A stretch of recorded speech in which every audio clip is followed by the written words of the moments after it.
বন্ধুরা, আশা করি সবাই ভালো আছো। আমিও ভালোই আছি। এই যে আজকে সকালবেলার থেকে কি করলাম না করলাম সেগুলো আর দেখাতে পারি নাই। সিধা চলে আসলাম দিকে। ভাবছি আজকে অল্প বাজার দিনে তো পাই না, তোমাদের দাদা ডিউটিতে থাকে, সবজি বাজার ওরকম করা হয় না, এক সানডে ছাড়া আমাদের আর সময় হয় না।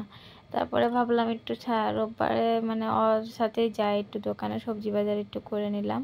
তারপরে সিধা চলে আসলাম একটু মোবাইলের দোকানে। তারপর তোমার দাদা একটু এসে মানে কি একটা দরকার ছিল, সেখানে দেখে গেল।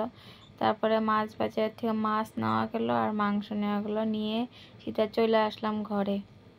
তারপরে কি কি বাজার নিয়ে আসছিলাম, এই যে পুঁই শাক, বেগনা, এগুলা সব নিয়ে আসলাম বাজার থেকে। আর একটু টুকটাক মানে যা যা লাগাতিয়া জিনিস সব উঠায় নিয়ে আসলাম। আর বেশি কিছু বাজার করা হয়নি। যে বাজারের সবজির দাম, বাপরে বাপ, কি কেনাকাটা করবো বলেন।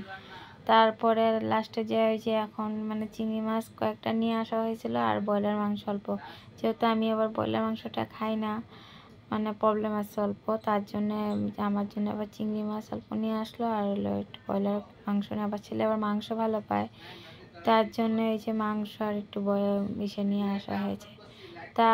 আর ওই যে মাত্র এইগুলা সব এখন কাটা বাছা করে রান্না করতে যাবো। আর ওগুলা বাদ বাকি উঠানো হয় না, সিধা রান্নাতে চলে গেছি। আর রান্নার ভিডিও সিটিও দেখানো হলো না, পরের আবার আসতেছি। কারণ আজকে ভাবছি একটু সন্ধ্যার দিকে একটু বাজারে যাব ছেলেকে নিয়ে। তা আজকের জন্য ভিডিওটা এটুকুই রাখলাম। যদি ভালো লেগে থাকে আমার চ্যানেলটাকে একটা সাবস্ক্রাইব করে